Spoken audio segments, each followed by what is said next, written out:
안녕하세요. 저는 30대 여성 구독자입니다. 저는 우리 주변에서도 흔히 볼 수 있는 사람들의 극단적인 예를 사연으로 소개하려고 합니다.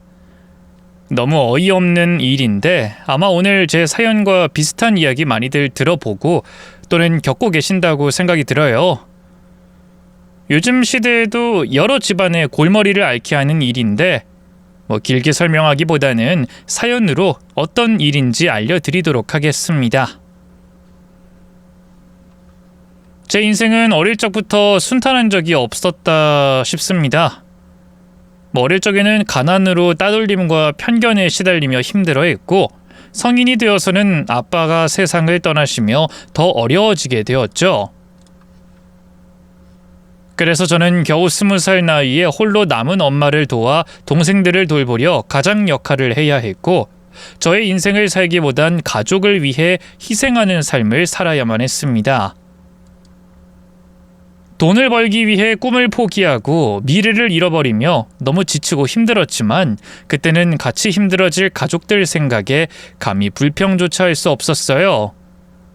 그러다 동생들도 성인이 되고 각자 자기 앞가림을 시작하면서부터 집안 형편도 조금은 나아지며 저도 숨통을 틀 수 있었습니다. 비로소 저도 제 삶을 가져볼 수 있었죠. 어려서부터 고생만 하며 살다 보니 연애 한번 제대로 해보지 못했던 저였는데 여유가 생긴 덕분인지 그쯤 저는 지금의 남편을 만날 수 있었습니다. 남편은 작은 회사를 운영하던 사장님이었는데 저는 그 회사 사무보조로 알바 일을 하면서 남편을 처음 만나게 됐어요. 하지만 그때는 저희가 결혼까지 하게 될 거라고는 생각도 해보지 못했죠. 고작 알바생일 뿐일 저에게 사장인 남편이 관심을 가질 거라고는 생각하지 못했었습니다. 제가 연애 경력이 별로 없어서 그런 쪽으로 둔하기도 했고요. 그런데 남편이 유독 저한테만 잘해주는 것 같더라고요. 눈치 없는 제가 보기에도 남편이 제게 관심이 있다는 걸 알아차릴 수밖에 없었죠. 알바생이었던 저는 그런 남편의 관심이 불편했지만 제가 밀어내는 걸 알면서도 남편은 제게 적극적으로 감정을 표현했어요. 처음에는 이 사람이 왜 이러나 의아하기도 했습니다. 능력 좋고 젊은 사장이 마음먹으면 나보다 더 나은 여자를 만날 수 있을 것 같은데 내가 뭐라고 괜히 아쉬운 소리를 할까 싶었죠. 하지만 제가 느낀 남편의 마음은 솔직하고 진실됐어요. 그런 솔직하고 당당한 남편이 싫지 않았던 저는 결국 마음을 열고 남편과 만남을 가지게 되었습니다. 그렇게 저희는 3년이라는 짧지 않은 시간 동안 만남을 가져왔고 3년의 연애 끝에 남편이 제게 프로포즈를 했죠. 저도 저희의 연애 기간이 3년이 넘어가며 자연스럽게 결혼까지 생각하고 있긴 했지만 막상 프로포즈를 받으니 마음이 복잡해졌어요.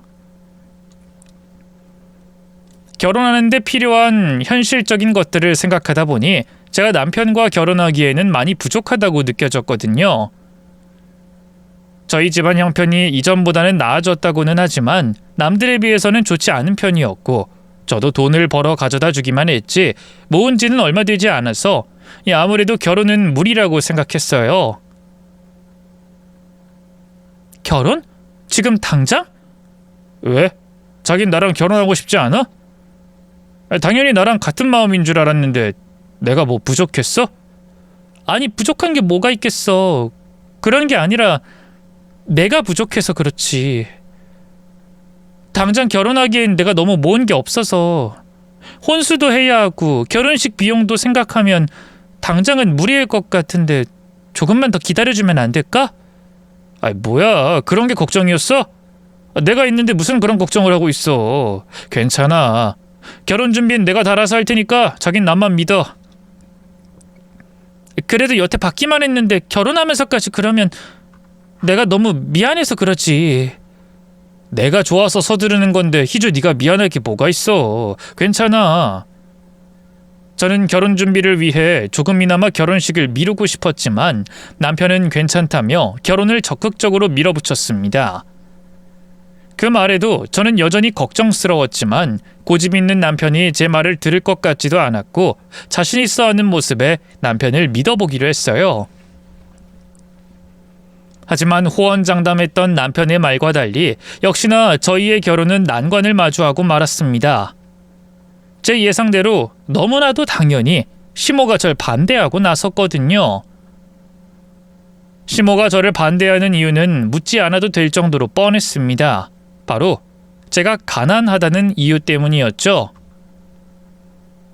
가난한 친정과 달리 시댁은 잘 살았기 때문에 저도 그 정도 반대는 충분히 예상하고 있었어요.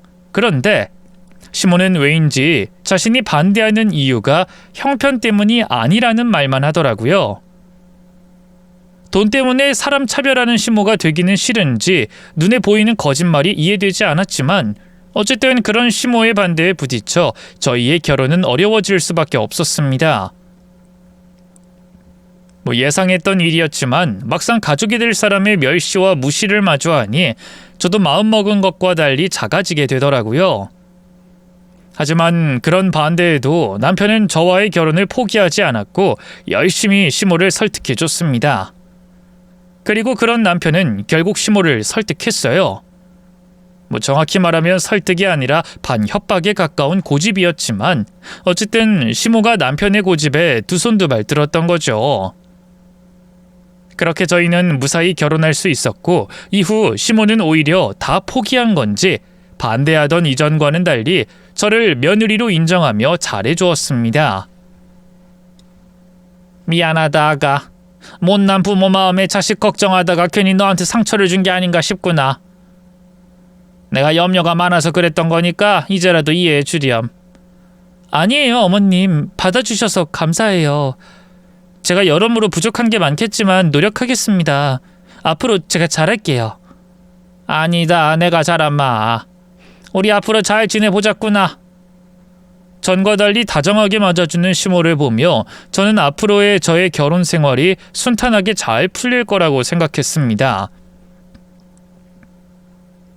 하지만 그렇다고 안주하거나 당연하게 생각하지 않고 며느리로서, 아내로서 제 도리를 잘 하려고 노력했죠.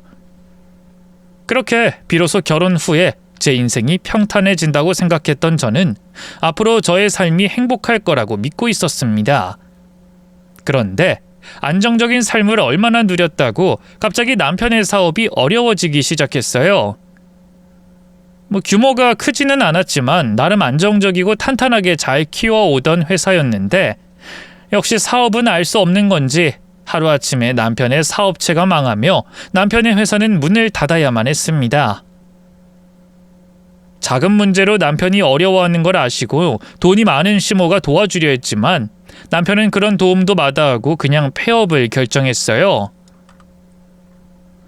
아무래도 남편 성격에 부모에게 도움을 받는 게 편하지도 않았을 거고 그동안 어떻게든 혼자 버텨오던 게 많이 힘들었던 건지 남편은 너무 지쳐버린 듯 아예 의욕을 잃어버렸습니다. 그래도 그동안 모아둔 돈도 있었고 여유 있는 시댁의 지원도 있었기 때문에 당장 경제적으로 어려운 점은 없었어요. 그렇다고 남편이 백수신세로 누워만 있는 걸 보는 제 마음도 편하진 않더라고요. 의욕을 잃고 번아웃에 빠진 남편이 언제 다시 재기할 수 있을지 기약이 없던 상황에 남편을 기다리고만 있을 순 없었던 저는 저 스스로 밥벌이를 하기로 결심했습니다. 아무리 시댁에 돈이 있다고 그래도 시댁 도움을 받고 눈치 보며 사느니 적은 돈이라도 직접 버는 게 마음이 편할 테니까요. 그리고 어린 시절부터 별별 우여곡절을 다 겪었던 저는 그런 상황이 익숙할 수밖에 없었고 그동안 남편 덕에 편히 살았던 제가 이제는 남편을 먹여 살릴 차례라고 생각했습니다. 그렇게 저는 당장 생활비나 벌어보자 생각하며 작게 장사를 시작하게 되었는데 그 일이 생각보다 잘 되기 시작했어요. 혼자서 할 수 있을 만큼 하자 싶었던 일이 바빠지기 시작하면서 급히 일손이 필요해졌고 저는 집에 있던 남편에게 도움을 요청했죠. 여보, 나 요즘 일이 너무 바빠서 그런데 나와서 일 좀 도와줄 수 있어? 당신 가게? 난 그런 일 해본 적이 없는데. 그냥 알바생을 구하지 그래. 사람 구하려고 그래도 여유가 필요한데 당장 너무 급해서 그래.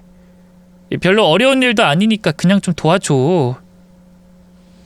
남편이 회사를 운영할 때는 제가 남편 일을 돕고 했었으니 남편도 제 일을 돕는 게 당연하다 생각했거든요. 그리고 남편도 어느 정도 쉬었고 너무 집에만 있는 건 안 좋다 생각해서 나와서 일손이라도 거들면 좋겠다고 생각했는데 남편은 아직도 의욕이 없는 건지 일을 제대로 하지 않았습니다. 아니 여보, 이게 아니라 이렇게 하라고 그랬잖아. 내가 몇 번이나 설명했는데 왜 이렇게 해놨어? 이거나 저거나 비슷해 보이는데 이게 뭐 중요한 거라고. 대충 포장하면 되지. 돈 받고 파는 건데 대충 하는 게 어딨어. 당신은 사업도 해본 사람이 무슨 말을 그렇게 해? 진짜 이럴 거면 차라리 내가 했지. 당신은 도와주러 온 거야? 방해하러 온 거야? 그러게 내가 못한다 그랬잖아. 잘하는 사람 뽑아서 쓰지 왜 싫다는 사람 불러다 놓고 왜 이래? 그래도 내가 사업하던 사람인데 내가 당신한테 이런 소리나 들어야겠어? 그러니까 좀 열심히 하지 왜 그렇게 비협조적이야? 나도 한다고 하는데 안 되는 걸 어쩌라는 거야? 당신이 뭘 한다고 해? 하기 싫은 티가 이렇게 나는데. 이럴 거면 집안일이라도 좀 도와주던가.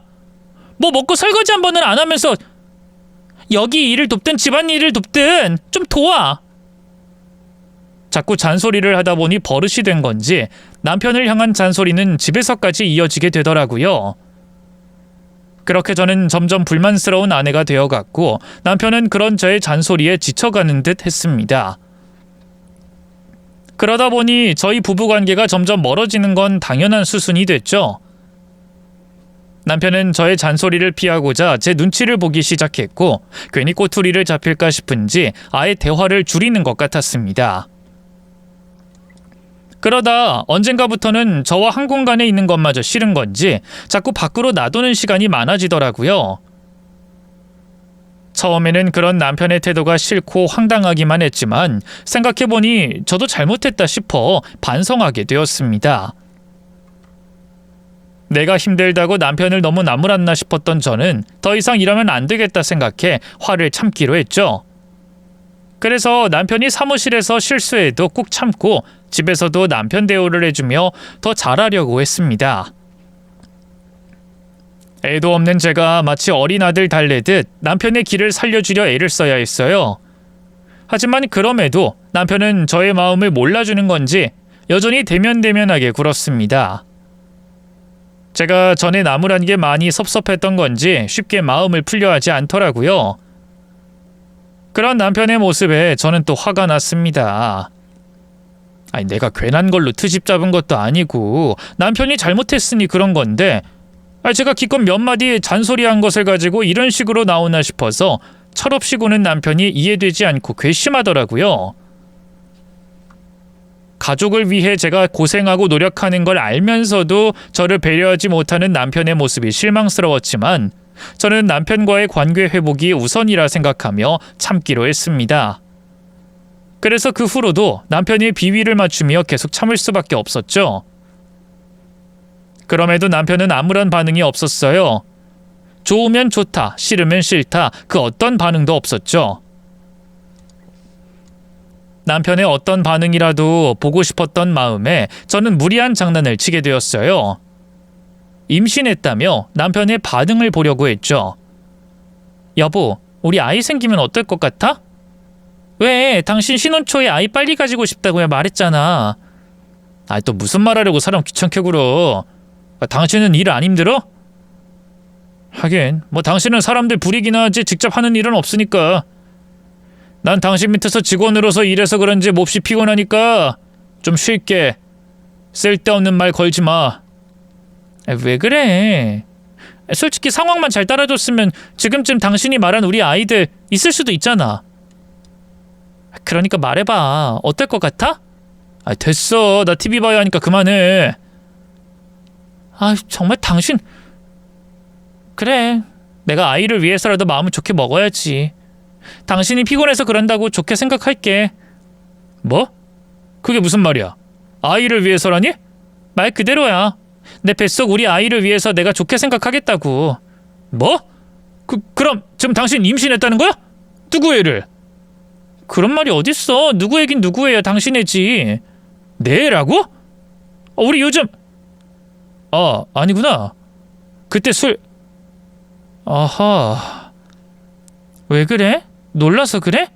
너무 갑자기라? 당신은 뭘 어쩌자고 애를 가져. 애 낳지 마. 병원에 가든 몸을 힘들게 해서 유산하든 뱃속에 애 낳지 말라고. 여보, 그게 무슨 말이야. 애를 낳지 말라니. 내가 임신한 게 잘못된 거야? 축하하고 기뻐하긴커녕 애를 낳지 말라고? 그게 남편으로서 할 소리야? 내가 말했지. 지금은 우리 애 가질 때가 아니라고. 그런데 상의도 없이 애를 가져? 상의도 없이? 그리고 지금 우리 상황이 뭐 어때서? 내가 일해서 우리 둘 먹고 살 수 있잖아. 셋이든 넷이든 먹고 살 수 있는데 왜 상황을 탓해? 그러니까 그게 문제라고. 나는 사업 망해서 당신 밑에 있잖아. 그 꼴을 애한테 보여? 그게 무슨 말이야. 누가 밑에 있고 설령 밑에 있으면 그게 또 뭐 어떻다고. 그리고 애가 태어나자마자 우리 아빠는 어떻다 엄마는 어떻다 판단해? 당신이 아이에게 보여주고 싶은 아빠의 모습이 있으면 아이가 자라는 동안 그렇게 되면 되잖아. 근데 왜 이렇게 나오는데? 입에 담지 못할 이야기까지 하면서. 어쨌든 난 분명히 말했어. 애 낳지 마. 애 낳으면 당신이랑 이혼할 거니까 절대 애 낳지 마.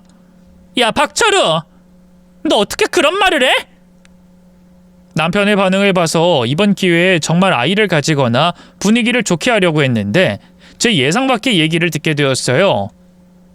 아이를 낳지 말라고 하더군요. 그게 남편으로서 할 말인가 싶었습니다. 제가 진짜로 임신한 건 아니었지만 너무 큰 실망과 화가 나더라고요. 임신이 거짓말이라 다행이었지 만약 사실이었다면 상상하기도 싫었습니다. 그래서 저도 격하게 반응했는데 남편은 잘못된 생각에 사과할 생각이 없었어요. 오히려 제게 아이를 낳으면 이혼하겠다며 협박에 가까운 이야기를 했죠. 너무 화가 났고 서로 감정이 격해져 말싸움으로 번졌습니다. 이번에도 남편과 나빠진 사이를 좋게 만드는 건 실패했다고 생각했죠. 그런데 실패를 넘어 더 최악의 상황으로 번져갔어요. 말싸움하던 남편이 짐을 싸고 집을 나가버린 거죠. 아이를 낳으면 이혼하겠다는 말을 한 번 더 하면서 말입니다.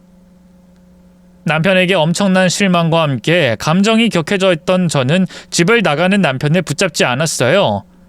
그리고 다음 날 집으로 돌아오지도 출근하지도 않는 남편을 찾지 않았죠. 결국에 돌아올 거라는 생각보다는 애처럼 보살펴야 하는 남편에게 지쳤고 임신 관련으로 실망해 저도 이혼까지 생각하고 있었어요. 그런데 하루가 지나고 또 하루가 지나자 감정이 가라앉으면서 남편이 한 행동보다 제 행동에 대해서 반성하게 되었습니다.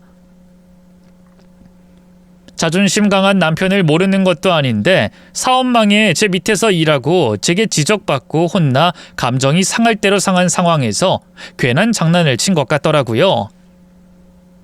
제가 그 장난만 치지 않았어도 남편이 그런 말을 할 일은 없었고 집도 나가지 않았을 테니 제 잘못처럼 느껴졌어요. 남편에게 사과하고 이 상황에 대한 오해를 풀고 싶었죠. 그래서 남편에게 전화를 먼저 걸었지만 남편은 화가 잔뜩 났는지 제 전화를 무시했습니다. 저는 남편도 화가 가라앉을 시간이 필요하다고 생각해 계속 연락하진 않고 시간을 두면서 남편에게 미안하다는 문자와 메시지를 넣었죠. 하지만 남편의 답은 없었습니다. 문자는 읽었는지 모르겠지만 톡으로 보낸 제 메시지는 읽지도 않았죠. 화가 났지만 그보다 걱정이 앞섰어요. 그래서 남편 친구들에게 연락을 넣어 남편을 찾으려고 했지만 남편 친구들도 남편에 대해서 잘 모르겠다고 했습니다. 속이 타며 남편 걱정이 더해지고 있었죠. 그러다 친구로부터 남편에 대한 뜻밖의 이야기를 듣게 됐어요. 얘 희주야, 너 혹시 남편이랑 이혼했니? 뭐? 오랜만에 전화해서 하는 말이 이혼했냐고? 너 나한테 왜 그런 말을 하는데? 그게 아니라 왜 저번에 네 남편 사업이 좀 그렇게 됐다고 했잖아. 그래서 그 이유로 이혼했나 싶어서. 야, 남편 사업 망하면 다 이혼하니? 아니, 내가 남편 사업 망했다고 떠날 사람으로 보여? 너 나 그렇게 봤니? 예, 그런 게 아니라는 거 너도 알잖아. 그래, 뭐 내가 실수해서 미안해. 그런데 내가 그렇게 생각할 만한 걸 봐서 물어본 거야. 네 남편 사업 일도 있었고. 생각할 만한 거? 네가 뭘 봤는데? 네 남편이 다른 여자랑 있는 걸 봤거든. 그것도 네 남편이 여자 데리고 시댁으로 가더라고.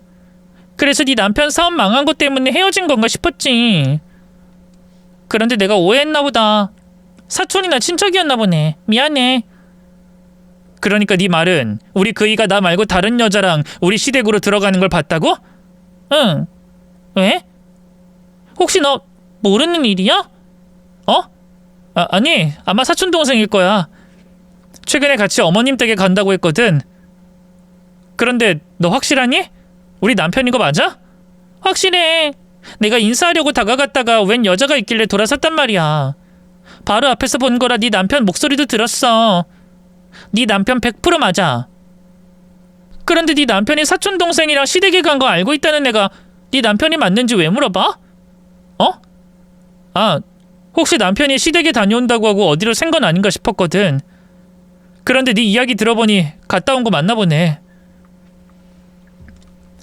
시댁 바로 앞 동네에 사는 친구가 있었는데 그 친구가 전화해서는 제 남편이 다른 여자와 시댁으로 들어가는 걸 봤다고 했어요. 가까이에서 봤고 목소리도 들어서 제 남편이 분명하다고 했죠. 그런데 문제는 남편 친척 중에 여자 사촌이 한 명도 없다는 거였습니다. 물론 먼 친척까지 찾아보면 여자 사촌 한 명 정도는 있겠지만 연락하고 가깝게 지내는 여자 사촌은 제가 알기로는 없었어요. 그러니 친구가 해준 말을 그냥 넘길 수가 없었습니다. 거기다 그 당시 남편이 제게 황당한 말을 늘어놓고 집을 나가 있었으니까 이상한 생각만 계속 들더군요. 하지만 아닐 거라고 생각했어요. 아니, 말이 안 된다고 생각했죠. 바람이 났다고 한들 누가 상간녀를 데리고 부모님께 가겠어요? 남편이 제게 홧김인지 아니면 진심인지 모르는 이혼 요구를 했지만 아직은 저와 이혼한 것도 아닌데 어떻게 된 일인지 확인을 해봐야 했어요. 우선 남편에게 전화를 걸었죠. 그런데 이번에도 남편은 제 전화를 받지 않았습니다. 답답했던 저는 시모에게 전화를 걸어봤어요. 친구가 분명 시댁으로 들어가는 남편과 여자를 봤다고 했으니 시모도 그 일에 대해서 알고 있거나 얘기해 줄 수 있다고 생각했으니까요. 하지만 시모에게 전화를 걸었다가 의심만 더 늘게 됐죠. 남편 옆에 있던 여자의 정체를 알고 있어야 하는 시모가 모른 척을 했거든요.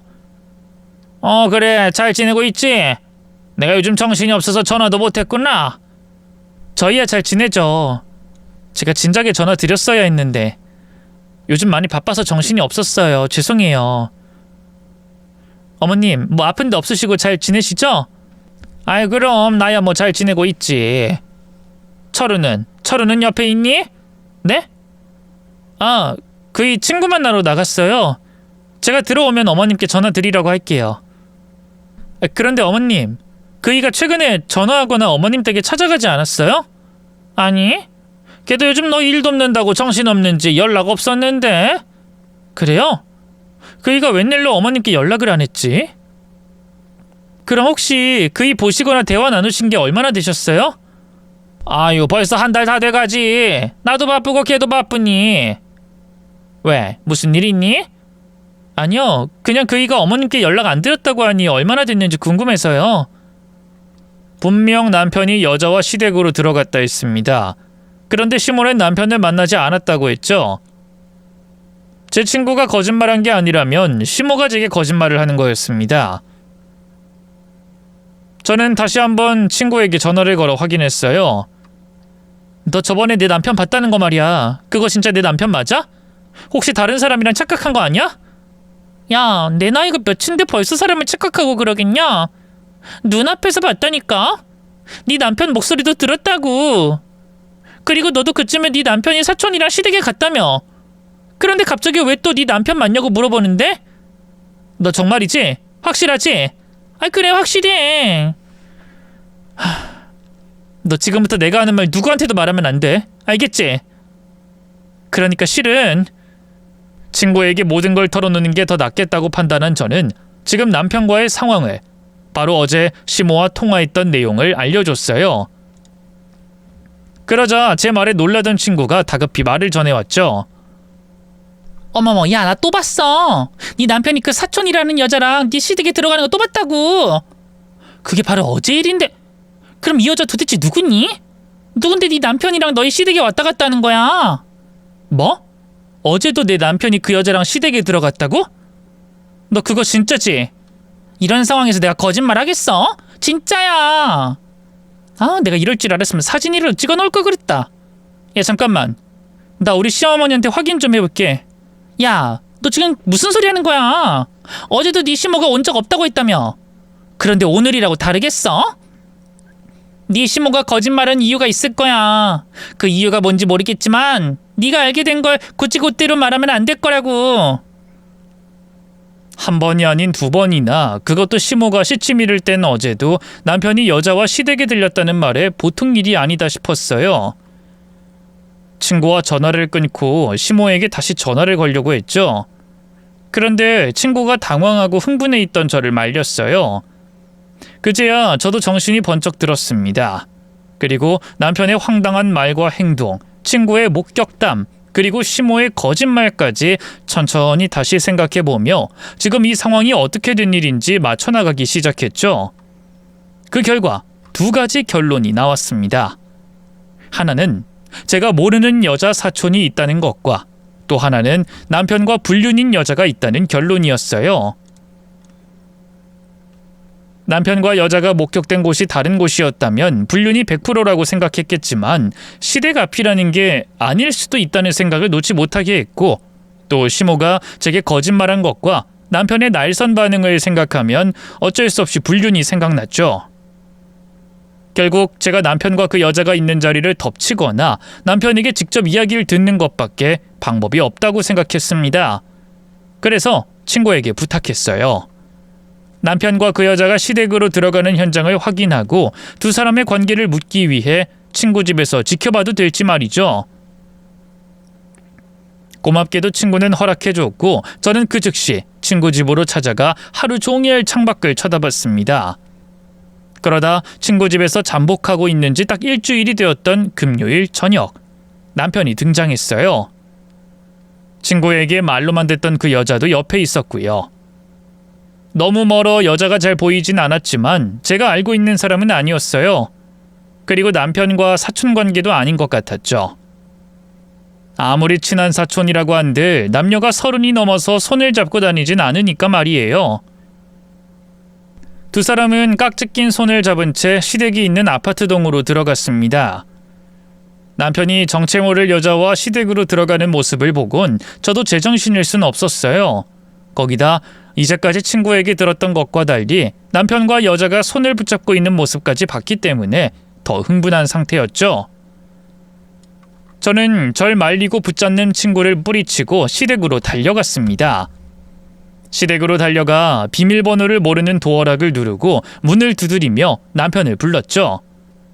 하지만 시댁 안쪽에서는 아무런 반응이 없었어요. 분명 제 두 눈으로 남편과 여자가 아파트로 들어간 걸 봤는데 말입니다. 저는 어떻게든 꼭 그 문을 열어 제 두 눈으로 확인해야 한다는 생각으로 더 거칠게 문을 두드리고 소리를 질렀죠. 그러자 시모가 문을 열고 나왔습니다. 짜증이 섞이긴 했지만 무슨 일로 찾아왔냐는 순진한 얼굴을 하고서 말이죠. 나오라고 박철우! 박철우 문 열어! 문 안 열어? 예, 깜짝 놀랐잖니? 아, 난 또 웬 술주정뱅이가 우리 집 문을 두들기나 싶어서 경찰에 신고하려고 했네. 아, 그런데 시댁에 왔으면 배를 누를 것이지 왜 문을 부수려고 하니? 무슨 일인데? 그리고 철우를 왜 우리 집에서 찾아? 어머님, 그 사람 안에 있죠? 저 그 사람 좀 봐야겠어요. 그러니 나오세요. 누구? 철우? 아, 그러니까 내가 묻잖니. 너희 집에 있을 철우를 왜 우리 집에서 찾냐고. 어머님, 제가 다 봤어요. 나오세요. 아우, 얘가 진짜 어딜 들어가겠다고 이래? 예, 여기 내 집이야. 네 시댁이기 전에 내 집이라고. 지금 집이 엉망이니까 나중에 와라. 그리고 철우 없다니까 왜 이러니? 거짓말 좀 하지 마세요. 어머님께서 안 비키시겠다면 저도 어쩔 수 없어요. 나오세요. 나오시라고요. 아니 얘가. 야 박철우 너 어딨어? 나와 박철우 나오라고. 얘가 정말 왜 이래? 이거 봐 없잖아. 없는데 왜 철우를 자꾸 난리야? 너 혹시 철우랑 무슨 일 있니? 철우랑 싸웠어? 이럴 수가 없는데 분명히 봤는데. 남편과 여자가 시댁 아파트동을 들어가는 걸 보고 나서야 뒤쫓아갔지만 두 사람이 시댁으로 들어가는 건 확실했어요. 그 잠깐 사이 다시 밖으로 나왔다면 저와 마주치거나 제가 두 사람의 뒷모습을 봤을 겁니다. 그러니 남편과 그 여자가 시댁에 있을 거라고 확신했는데 시댁엔 아무도 없었어요. 그 여자도 남편도 없었죠. 도대체 어떻게 된 일인가 싶었습니다. 정말 내 남편과 똑같이 생긴 사람이 이 아파트에 사는 건가 이런 생각이 들 정도였죠. 그런데 시모의 태도가 너무 수상했어요. 바로 조금 전까지 제가 집 안으로 못 들어가게 막던 시모가 막상 집에 들어와 아무도 없는 걸 확인하니 별말이 없는 거예요. 거기다 집 안은 시모가 말한 것과 달리 아주 깨끗이 정리돼 있었습니다. 제가 평소에 찾아갔을 때보다 훨씬 더 깨끗한 집의 모습이었죠. 그 수상한 모습에 분명 남편과 그 여자가 이 안에 있을 거라고 생각했어요. 저는 저를 내보내려고 하는 시모의 손길을 뿌리치고 집안을 뒤지기 시작했죠.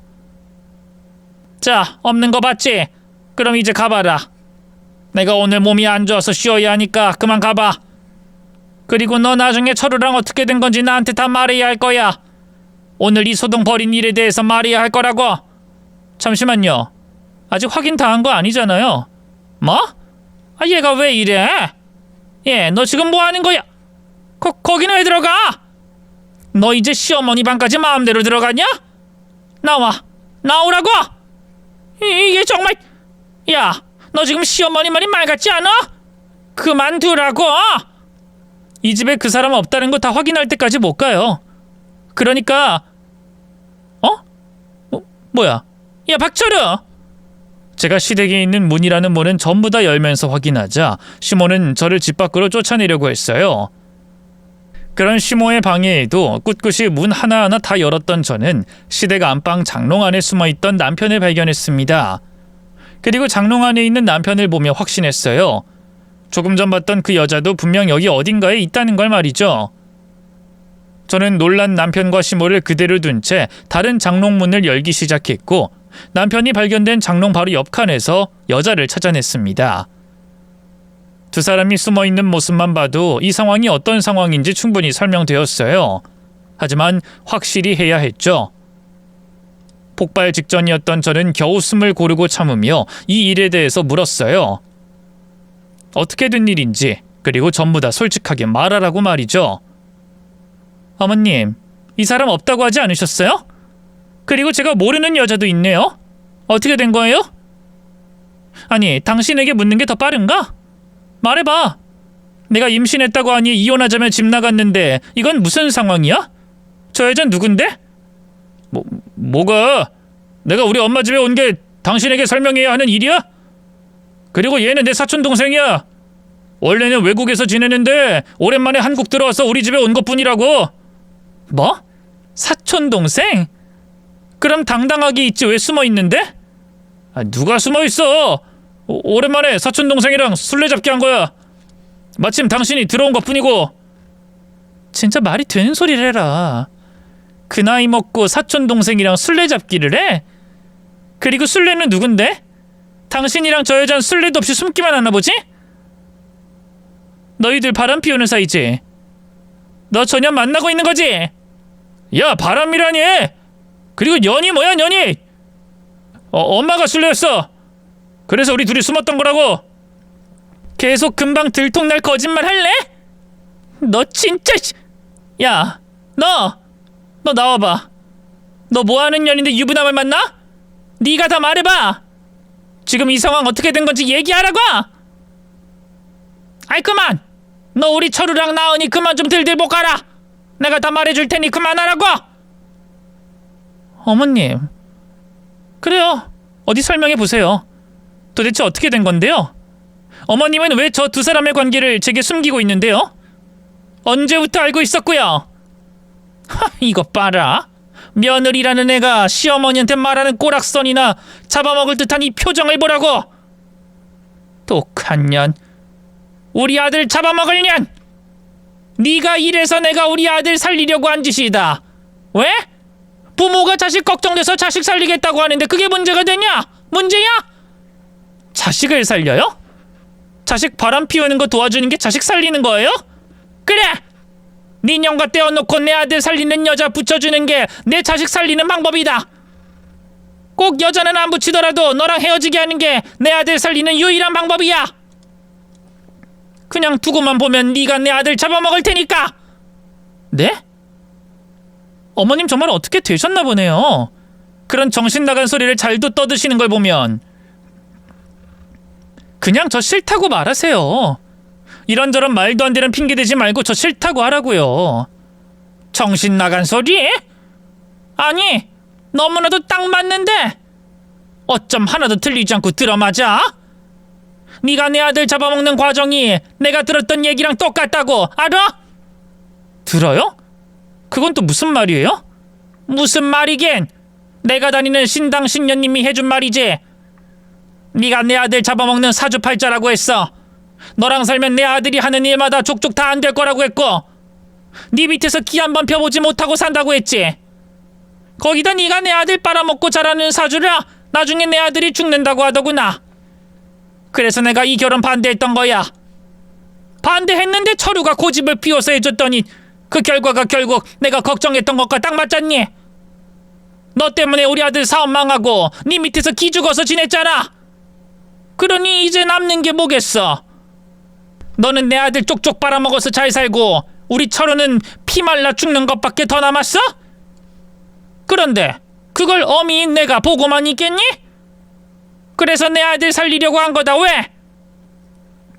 부모가 자식의 외도를 도와주는 것보다 더 황당한 일이 있을까 싶었는데 그런 일이 있더라고요. 자식의 외도를 도와준 게 제가 자기 아들을 잡아먹을 사주라서 그렇답니다. 그리고 그 얘기를 해준 무당 말 그대로 일이 벌어졌다고 했어요. 너무 황당하더라고요.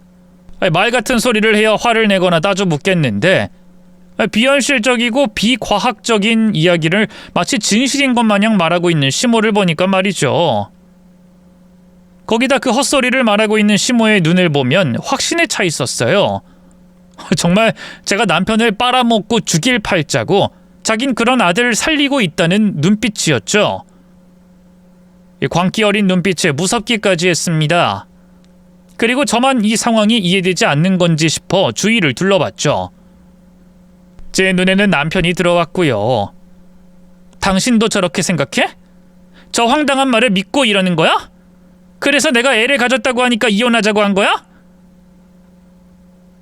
믿고 싶지 않아도 눈에 보이는 결과가 그렇잖아. 당신도 생각해봐. 잘 되던 내 사업은 당신이랑 결혼하고 얼마 지나지 않아서 망했어. 그리고 당신 밑에서 일할 땐 잔소리란 잔소리는 다 들었지. 당신도 알 거 아니야? 근 1년 동안 내가 당신 밑에서 눈치 보고 살았다는 거. 나도 처음에 엄마가 한 말 안 믿었어. 나도 신이고 귀신이고 그런 거 믿고 사는 사람 아니니까. 그런데 엄마가 말한 대로 흘러가잖아. 그러니 만에 하나라도 내가 살려면 당신이랑 헤어지는 게 맞다고 생각했어. 그래서 이혼 생각하는 중에 당신이 아이를 가졌다고 했고, 혹시 발목 잡힐까봐 당신 곁에 붙잡혀 있다가 내가 잘못될까봐 이혼하겠다고 한 거야. 애도 책임지지 않겠다고 했고. 야 박철우, 너까지 미치면 어떡해? 아니 근데 잠깐만. 그래, 사람 마음 이용해 먹는 그 무당 사기꾼 새끼 말에 너나 네 엄마나 속은 것까진 그렇다 치고, 근데 바람은 뭔데? 설마 지금 이 말 모두 바람 때문에 변명하려고 만든 이야기는 아니지? 그게 아니고서야 한 달 만에 여자가 생긴다고? 그리고 보아하니 저 여자 당신 이혼 안 했다는 거 내가 있다는 거 아는 눈치인데 그걸 이해한다고? 이게 정상이야? 방금 내가 한 말이나 아까 엄마가 한 말 모두 변명 아니야. 그리고 나은이랑 만난 건 한 달보다 훨씬 더 오래됐어. 내가 당신과 이혼하겠다고 마음 먹었을 때부터 만나기 시작했으니까. 아니, 알고 지내온 건 그보다 더 오래됐지. 당신 만났을 때보다 훨씬 오래 더. 진짜 이 사람들 다 미쳤나? 또 무슨 소리 하는 거야? 그럼 정식으로 만난 건 나랑 이혼하기로 마음 먹었을 때지만 그 전에도 만나고 있었다는 거야? 거기에 대해선 제가 말씀드릴게요. 철우가 그쪽과 이혼하겠다고 결심하기 전엔 그냥 친구로 지냈어요. 제가 철우랑 중학교 때부터 친구 사이였거든요. 그리고 제가 철우 오랫동안 좋아하기도 했고요. 그런데 타이밍 맞지 않아서 철우에게 제 마음을 표현할 수가 없었어요. 그 사이 그쪽이 철우를 채갔고요. 두 사람 결혼한 뒤에는 임자 있는 사람 곁에 제 마음 숨기고 친구라는 명목으로 있는 건 보기 좋지 않을 것 같아서 멀리했어요. 그러다 아주머니께 이야기 듣게 됐어요. 아주머니께서 그쪽과 철우가 한 결혼을 마음에 들지 않아 하시고 또 그쪽이 철우 인생 망가뜨릴 거라는 걸, 아니 망가뜨리는 중이라는 걸 철우도 아주머니께서 하신 말씀에 긴가민가하고 있다는 것도 들었죠. 그래서 이번 기회는 놓치지 않아야 한다고 생각했어요. 옆에 있다가 철우가 그쪽과 헤어지면 새롭게 시작하려고 했는데 생각보다 새로 시작할 수 있는 계기가 일찍 찾아온 거예요. 그래서 만나게 된 거고. 말 되게 어렵게 하네요. 결국 유부남 꼬셔서 바람났다는 거 아니에요? 그런 헛소리를 뭘 그리 장황하게. 진짜 어이가 없어서. 애들 욕할 거 없다. 전부 내가 엮어줬고 너랑 떨어지게 한 거니까. 그러니 날 욕해. 그리고 네 입장에서야 황당하게 들리겠지만 이건 내 아들 목숨이 달린 문제다. 네가 철우 곁에 안 떨어지면 정말 큰일 나. 큰일이요? 지금 저 인간이 제게 빨려먹고 있다고요? 지금 저 인간 얼굴 안 보여요? 사업할 때와는 비교도 안 되게 좋아진 얼굴 안 보이냐고요? 맨날 놀고 처먹으니까 걱정 없이 하는 거 없이 노니까 저렇게 얼굴이 피죠. 지금 누가 고생하고 피 빨리고 있는데요? 길거리 나가서 물어봐요. 아내 밑에서 일도 하지 않고 월급 받아가며 사는 삶이 인생 망가지는 건지 아니면 상팔자인지 물어보라고요. 그리고 사업이 왜 저 때문에 망한 거예요? 자기가 판단 잘못하고 자기가 못해서 망한 사업, 그걸 왜 제 탓을 하냐고요. 사업이 옆에 있는 사람 팔자 때문에 되고 안 되는 거면 기업에서 면접 볼 때 무당들 데리고 다니겠죠. 그런데 무슨 말도 안 되는 쌍팔년도 미신을 가지고 와서는 그 무당 자기 앞날은 본다고 해요? 내가 내일이라도 그 무당집 가서 불 질러버리려고 하는데 그건 알고 있다고 해요? 진짜 정신 나간 것들. 자존심만 세서 한 번 넘어진 거 가지고 일어설 줄도 모르는 등신 같은 남편 먹여주고 집안 이렇게 세워줬더니 뭐? 팔자가 어때? 누굴 죽여? 나이 들어 늙어서 무서운 거 많고 정신도 오락가락한다고 하지만 무당 사기꾼 새끼들을 믿고 있지도 않는 팔자 따위 믿냐? 그럼 네 아들 팔자 좋은 년이랑 결혼시키고 입만 벌리게 하지 그래. 그래도 성공하겠네. 아주 잘 살겠어. 그래, 그렇게 할 거다. 그래서 내가 나은이랑 짝지어주려고 하는 거야. 나은이 너랑은 달라. 철우랑 만나면 고속도로 태워주라 이라고 했어. 어우 미친년. 그래, 무당 말 듣고 살아봐라. 재산 다 날리고 그제야 누가 바보고 누구한테 사기당했는지 보라고. 그리고 박철우 너도 네 엄마가 정신이 나갔으면 똑바로 붙잡을 생각해야지. 그 정신 나간 소리에 넘어가니? 아예 그냥 바람 피우고 싶다고 해. 네가 너무 등신이라 등신 같은 너도 우쭈쭈해줄 사람이 필요했다고 하라고. 저기요, 말이 좀 심한 것 같은데요. 믿고 안 믿고는 개인의 자유인데 그걸 비하하고 사람... 야! 네가 아무리 포장하려고 해도 넌 그냥 불륜녀야. 상간녀, 불륜녀, 유부남 꼬신년이라고. 그러니 입 닥치고 있어. 너 이 정신 나간 것들 아니었으면 내 손에 머리카락 다 뽑혔어. 알아? 그런데 이 두 모자가 너무 덜 떨어져서 너무 사람 어이없게 만들어서 네가 가려지는 것뿐이야.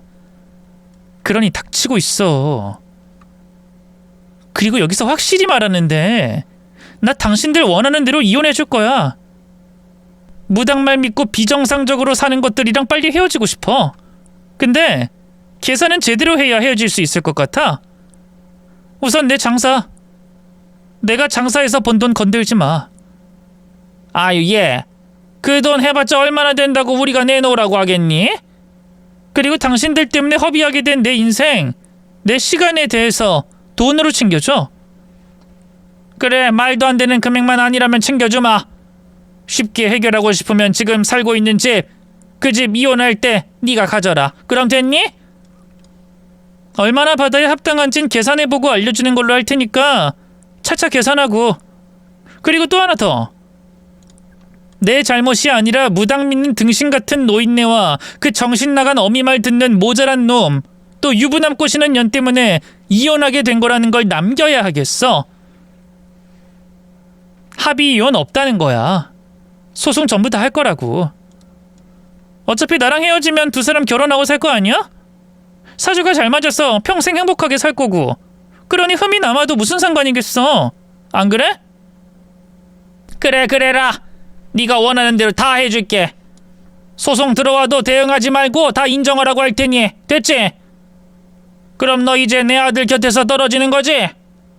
그럼 우리도 하나 조건 걸자. 네 뱃속에 우리 철우와는 관계없는 거다. 네가 알아서 키우고 나중에라도 우리에게 책임지라고 말하지 않는 거야. 원하는 대로. 그러니 오늘 약속한 거는 잘 지켜. 또 무당말 듣고 말 바꾸지 말고. 전부 다 미친 사람들이라고 생각이 드니 욕하고 말고 할 것도 없다고 생각했어요. 시간을 돌릴 수 있다면 좋겠지만 그럴 수 없었으니 내가 받을 수 있는 건 최대한 요구하고 헤어지는 게 제 인생에도 제 정신건강에도 좋겠다고 생각했죠. 그래서 요구사항에 대한 약속을 받고 이혼하기로 했습니다. 그쪽에서는 제가 이혼해준다고 하자 모든 걸 수락했고요. 딱 하나 요구 조건이 있긴 했는데 그건 있지도 않는 아이에 대한 약속이었어요. 이번 일이 너무 황당해 임신은 장난이었고 거짓말이었다고 말하는 걸 깜빡하고 있는 걸 저도 그제야 알아차렸죠. 하지만 임신이 장난이라는 사실은 이야기하진 않았어요. 혹시나 제게 약속한 것들을 지키지 않을까봐 저도 무기를 하나 들고 있는 척을 해야 했으니까요. 이후 이혼은 제가 원하는 내용대로 진행되었습니다. 평생 만져보지 못할 돈을 받기도 했고 이 이혼에 있어 저는 아무런 잘못이 없다는 것도 판결로 남길 수 있었죠. 그리고 무엇보다 제 힘으로 시작한 장사를 지킬 수 있었어요. 하지만 이걸로는 저도 여러분께서도 뭔가 부족하다고 생각하실 겁니다. 위의 일들은 제가 마땅히 받아야 하는 결과니까요. 제가 원하고 여러분께서도 원하는 복수는 제가 전남편과 이혼한 뒤에 벌어졌습니다. 시모가 믿었던 것과 정반대의 일이 벌어졌거든요. 전남편은 무당이 한 말처럼 저와 이혼하고 그 여자와 살면 모든 게 잘 풀린다고 생각해 자신감을 얻었는지 시모 도움을 받아 사업을 시작했다고 했어요. 하지만 자신감에 일을 대충 한 건지 아니면 원래 능력이 없는 건지 이번에도 사업이 망했죠. 그 후에도 남편은 사주팔자를 믿고 여러 번 사업을 했지만 계속해서 실패했습니다. 그러자 무당은 굿을 해야 한다, 이사를 해야 한다 등등 두 모자를 가지고 놀았어요. 그 결과 제법 부자였던 시모는 집 하나 딸랑 남게 되었고 전남편은 되지도 않는 사업만 하다 나이를 먹었죠. 궁합이 좋다고 하던 여자와는 이혼하게 되었고요. 쉽게 말해 그 집안 싹 망한 겁니다. 정말 바보 같은 인간들이죠. 시대가 어느 때인데 무당 같은 걸 믿고 자기 인생을 꼬아요. 저는 그 인간들 불쌍하지도 않아요. 자기들이 멍청해서 그렇게 된 건데 뭐가 불쌍하겠어요. 여러분께서도 그 말도 안 되는 미신 따위 믿지 마세요. 마음의 안식까지 얻는 건 좋지만 깊은 믿음이나 바람은 결국 사람을 망치게 하니까요. 그러면 이제 새롭게 밝은 2025년 새해 열심히 노력하셔서 여러분들은 바라는 것 다 이루어지시길 바라겠습니다. 저는 이제 인사드리고 들어가 볼게요. 안녕히 계세요.